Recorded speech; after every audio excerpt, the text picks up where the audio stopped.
décryptage de l'actualité politique africaine et surtout togolaise.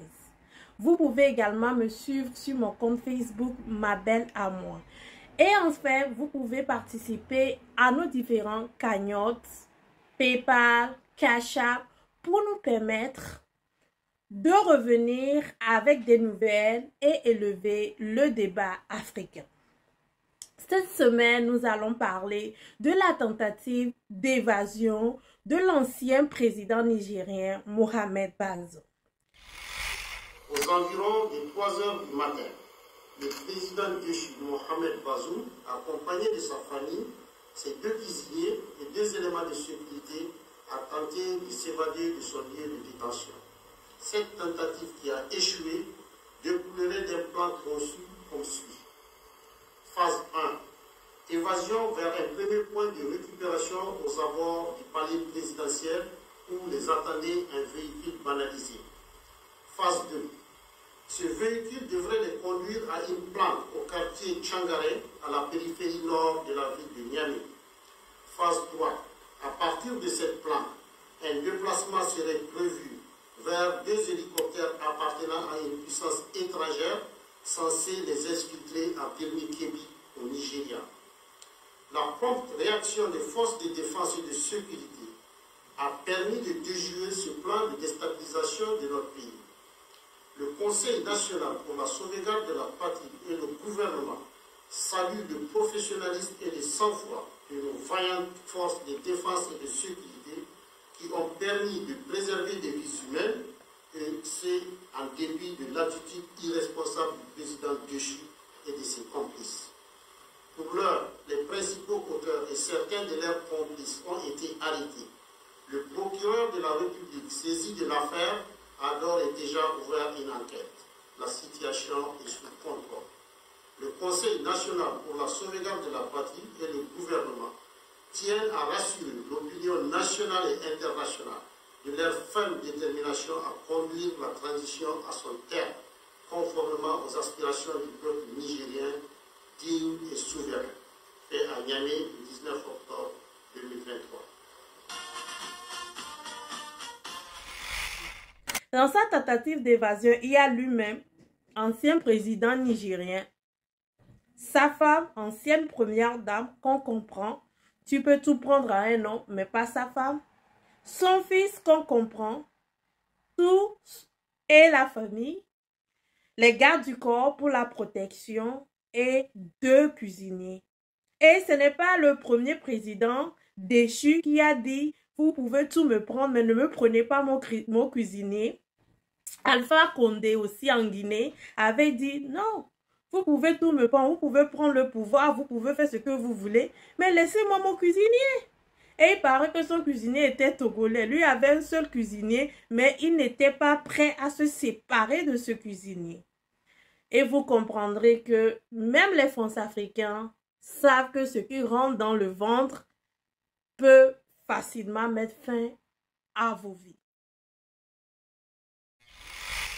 La première étape est l'étape la plus intéressante. Comment Mohamed Bazoum a quitté sa résidence surveillée avec tout ce nombre de personnes.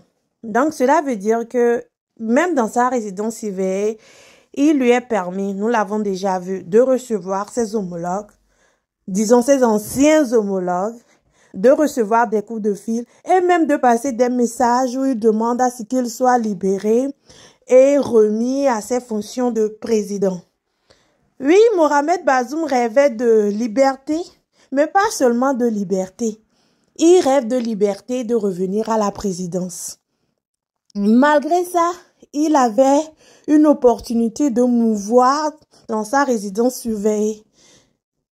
Très intéressant.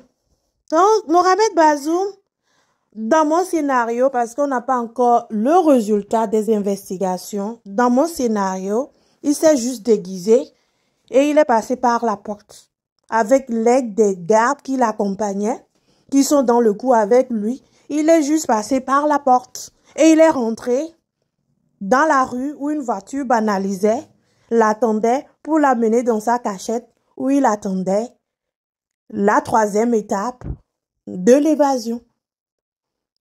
Simple. Ça retrace la deuxième étape de l'évasion, ou certains appelleront exfiltration du président, de l'ancien président nigérien Mohamed Bazoum, se déroule dans un quartier populaire de Niamey, Tiangare. Et Tiangare est devenu le quartier le plus prononcé cette semaine sur les réseaux sociaux. Il y a une villa à Tiangare, aux portes bleues. Et dans cette villa, Bazoum est censé se réfugier, se cacher, c'était sa planque avant de passer à l'étape suivante de son évasion. Jusqu'à présent, on ne connaît pas le propriétaire de la villa. On ne sait pas si c'est une villa louée. Il est censé se réfugier dedans, ou c'est le propriétaire lui-même qui lui a dit « Viens te réfugier chez moi ». Seule l'enquête nous dira comment s'est joué les événements. Troisième étape constitue l'exfiltration en soi-même. C'est là où viendront les hélicoptères ou quand même le moyen de déplacement qui a été choisi pour l'amener de Niamey au Nigeria. Niamey, Nigeria, c'est 1000 km. Si c'est en voiture, ça fait 15 heures. Ça dépend de la voiture, 10 heures à 15 heures. Si c'est en hélico, comme le disent les autorités nigériennes, c'est 5 heures de vol. Donc, vous imaginez 2 gros hélicoptères. Peut-être qu'ils vont choisir les petits hélicoptères, on ne sait pas, on ne t'a pas encore montré les hélicoptères. Mais 2 engins qui vont apparaître dans le ciel de Niamey et ne se feront pas remarquer. Ça, on se pose les questions, qui a désigné ce plan, qui a écrit le plan. À part s'ils ont aussi des gens qui surveillent, qui travaillent dans le système aérien nigérien, qui est censé ne pas repérer ces 2 engins volants dans le ciel de Niamey. On ne sait pas à quelle heure ils viendront et où ils sont censés se poser.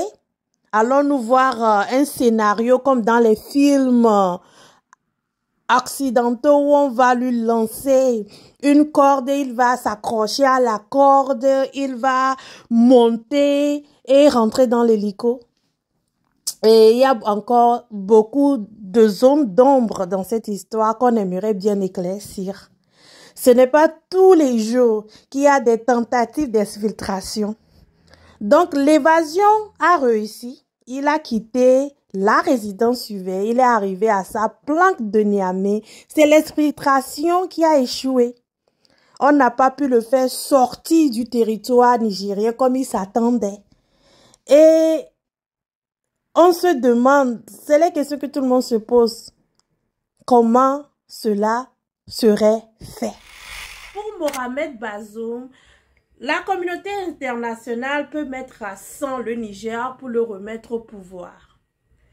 Son ami, le président français Emmanuel Macron, même a proposé cette alternative en disant que Mohamed Bazoum étant arrivé au pouvoir par des élections, même si elles ne sont pas transparentes, du moment que c'est libre, du moment que tout le monde est parti voter, tous ceux qui veulent aller voter sont partis voter, même si ce n'est pas transparent, du moment qu'il est arrivé au pouvoir par des élections, il faut saccager le Niger pour remettre Mohamed Bazoum au pouvoir. Ce qui n'était pas vraiment faisable parce que le peuple qui est censé supporter son président, le peuple qui a été censé l'avoir mis au pouvoir, supportait les juntards et n'avait rien à faire de coup d'État de Mohamed Bazoum. Donc, finalement, le peuple étant souverain, le coup d'État a été consommé. Mohamed Bazoum est resté en résidence surveillée. Mais depuis, c'est une résidence surveillée bien dorée, on dirait. Il a quand même l'opportunité de suivre les émissions il sait quand même à peu près ce qui se passe puisqu'il peut toujours discuter avec l'extérieur. Ce qui n'est pas quand même permis si il était considéré comme un prisonnier politique. On sait comment les prisonniers politiques sont traités dans nos pays. Nous tous, nous avons une connaissance, un ami considéré comme prisonnier politique qui n'a pas droit à se soigner, à manger 3 repas chauds par jour. Mais dites-vous que dans sa résidence surveillée, Bazoum a sa femme, son enfant, des gens pour le protéger, 2 cuisiniers. 2 cuisiniers dans sa résidence surveillée. Donc Bazoum n'est pas vraiment considéré comme un prisonnier politique. Il était en résidence surveillée d'où il fait l'objet des accusations de malversation financière. Ce qui n'est pas étranger à nos présidents africains qui viennent au pouvoir du moment où ils ne sont pas redevables à la population, qui des fois se mettent à dilapider l'argent public ou à signer des contrats qui ne permettent pas l'évolution de nos pays.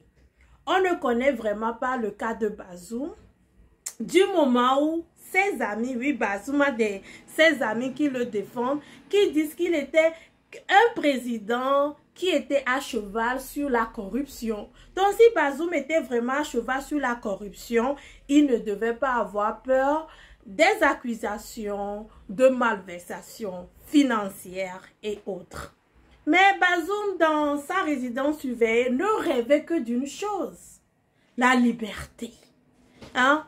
Peut-être qu'il rêvait de revenir au pouvoir, mais Bazoum rêvait plus de liberté. Parce que un homme libre est mieux qu'un homme riche, mais enfermé dans une résidence. Je pense que c'est quand Bazoum est dans sa résidence surveillée qu'il a compris qu'il avait besoin de liberté. Il avait besoin de sentir ce chaud soleil sur sa peau. En tout cas, on a transparence. En Afrique, une élection libre, c'est quand on permet quand même aux gens d'aller voter. Et transparente, c'est quand on permet à tout le monde de voter et que les résultats des urnes sont vraiment les vrais résultats. Nous avons eu des élections libres au Guinée avec la réélection d'Alpha Condé, des élections libres en Côte d'Ivoire avec le 3e mandat d'Alassane Ouattara, mais pas des élections transparentes. Donc en Afrique, les élections peuvent être libres, mais ne peuvent pas être transparentes. C'est pour ça encore, nous allons altérer nos voix pour demander à ce que les autorités sénégalaises nous montrent le bon exemple en organisant des élections libres, transparentes et inclusives. Revenons maintenant au Niger. C'est vrai, je ne peux pas faire une vidéo sans parler du Sénégal.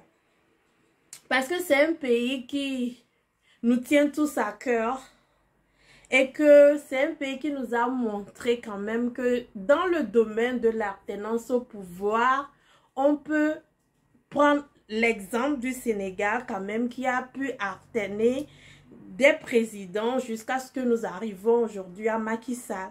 Donc on aimerait quand même que au moins le Sénégal garde cette tradition d'alternance à la tête de l'État.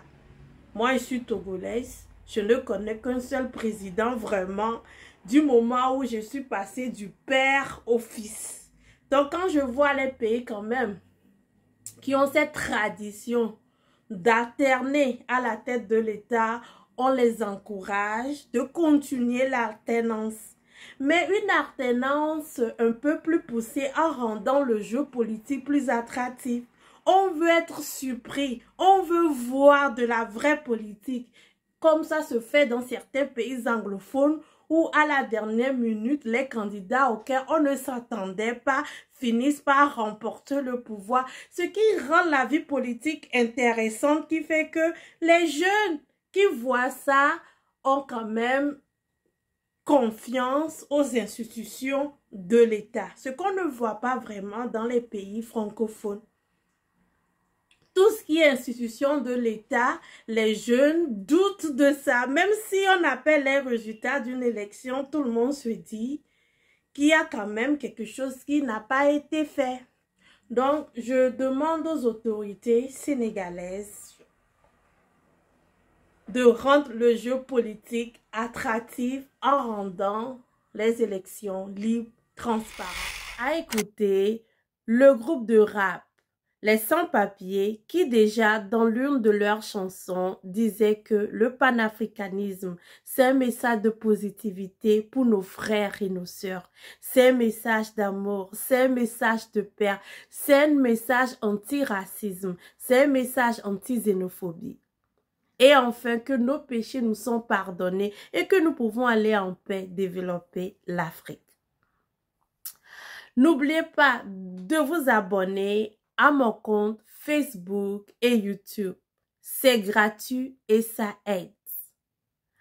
Ensuite, partagez ces vidéos dans votre communauté avec vos amis pour que nous puissions élever le débat. Ensuite, participez à nos cagnottes pour pouvoir nous permettre de revenir avec des éléments importants et d'autres analyses. Même les chaînes de propagande qui sont financées à des milliards de francs CFA n'utilisent pas les mêmes analyses plus de 2 semaines. Ça doit nous faire comprendre que l'analyste a besoin de temps pour faire ses recherches, a besoin d'éléments de recherche et des fois, certaines informations, nous pouvons que l'avoir en payant les livres, en payant les documents pour pouvoir les obtenir.